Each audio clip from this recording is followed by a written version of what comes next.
Nuevamente se les saluda, estimados estudiantes, en continuación con las clases de lengua y literatura de la unidad número 3. Nos corresponde trabajar en línea, ¿verdad? Por la situación de la pandemia. La docente practicante Daniela Uriza, con la asesoría del profesor titular Dimas Ortiz. Entonces, damos continuación a los temas que corresponden a esta unidad. Uno de los temas que vamos a estar viendo, ¿verdad? Es el habla y la escucha, que son dos temas que van de la mano. Si nos damos cuenta, los dos procesos son muy importantes. Uno, tanto porque el emisor, cuando emite, ¿verdad? Habla, y el receptor tiene que tener la capacidad de tener una buena escucha para que haya una buena comunicación y una buena transmisión de conocimientos. También una buena interpretación de los conocimientos que se adquieren. Entonces, si nos damos cuenta, estos dos procesos van de la mano. Y primero vamos a ver del aspecto físico lo que es el proceso del habla.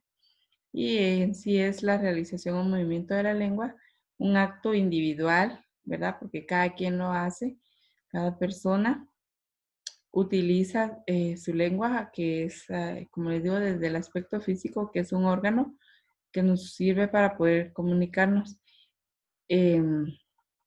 También, ¿verdad? Por medio de esto hacemos uso de reglas y convenciones gramaticales que se adaptan en cada comunidad lingüística, pero en sí ahorita vamos a verlo desde el aspecto físico.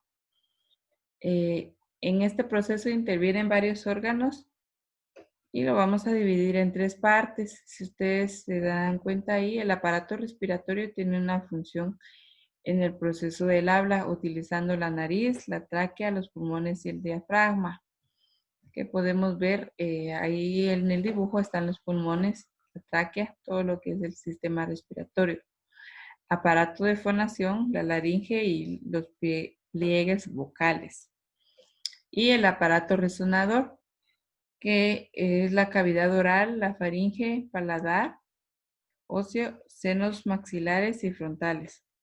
Todos estos órganos y sistemas que ustedes ven unidos aquí llegan a la capacidad de hacer que nuestra voz sea reproducida y que eso ya se convierta en un proceso de habla desde el aspecto físico. Entonces es un sistema vocal, ¿verdad? Algo que es físicamente constituido. También, como lo mirábamos al principio, que el habla ya específicamente, viéndolo del punto de vista lingüístico, podemos ver que la lengua en sí es un código o un conjunto de signos que se disponen los hablantes. Y esto puede variar según el lugar de la persona y también la comunidad lingüística a la que pertenezca. Y si se dan cuenta, alrededor del mundo hay muchos idiomas, muchas lenguas, y cada una de estas lenguas tiene su estructura, sus propios códigos lingüísticos.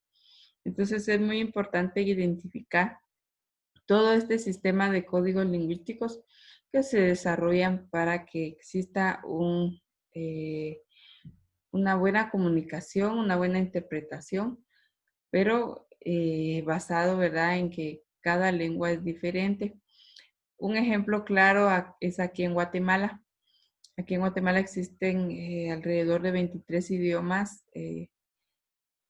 pero hay un idioma que es el idioma oficial, que le llama castellano. ¿Por qué es el idioma oficial?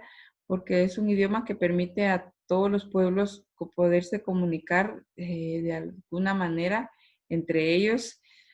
Por ejemplo, si yo sé el idioma quiché y me encuentro con una persona que solo habla el idioma mam, entonces vamos a tener problemas para comunicarnos. Va a ser difícil comunicarse porque nuestra lengua o sistema de códigos son diferentes.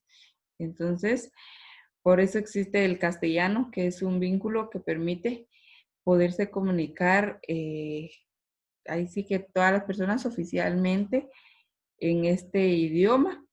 ¿Por qué? Porque este idioma se habla en todos los lugares y se habla, o sea, en Guatemala es el oficial para poderse comunicar.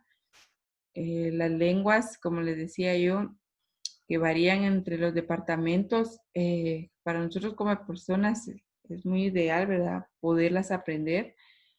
E incluso en la niñez guatemalteca fomentan en el CNB el uso de la primera lengua, que es un idioma, es que el niño tenga el idioma materno y el castellano como segunda lengua. Incluso existe una tercera lengua que es la enseñanza del inglés. Se sabe que un niño absorbe los conocimientos de una manera práctica, ¿verdad? Entonces, esto es muy fundamental enseñarlo en los establecimientos educativos, también con los adolescentes. Los idiomas, ¿verdad? Aprender un idioma es algo muy importante porque le abre campos y espacios a las personas. Entonces, en sí, estamos viendo la lengua como un conjunto de códigos o signos que se disponen en cada hablante para poderse comunicar.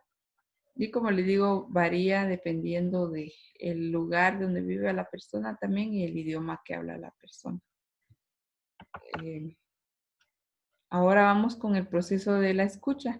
Entonces, si damos cuenta, el habla es un proceso y en el emisor quiere transmitir un mensaje, pero también tiene que haber una buena escucha por parte del receptor.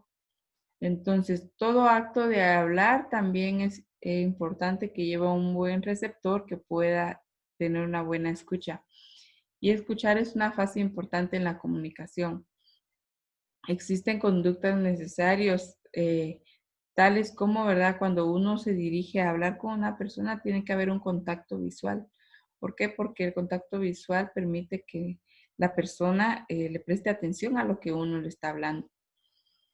También porque identificar las ideas, entonces nos permite que haya una buena transmisión de esos conocimientos.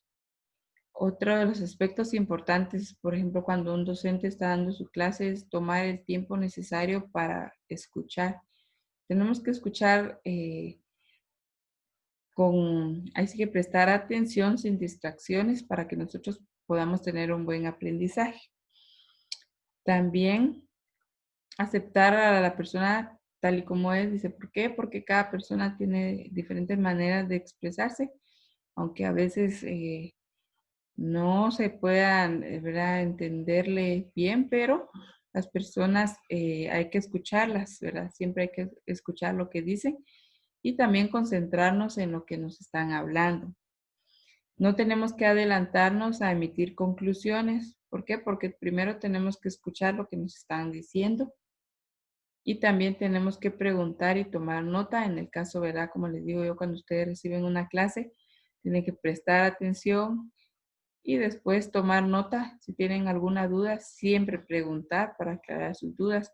¿Por qué? Porque esto es fundamental para el proceso de la escucha. Entonces, estos dos componentes que vimos el día de hoy, que es el habla y la escucha, van de la mano. Entonces, estas dos nos permiten tener una buena comunicación, mejorar en este proceso y también que los conocimientos sean transmitidos de una manera eficiente de una persona a otra.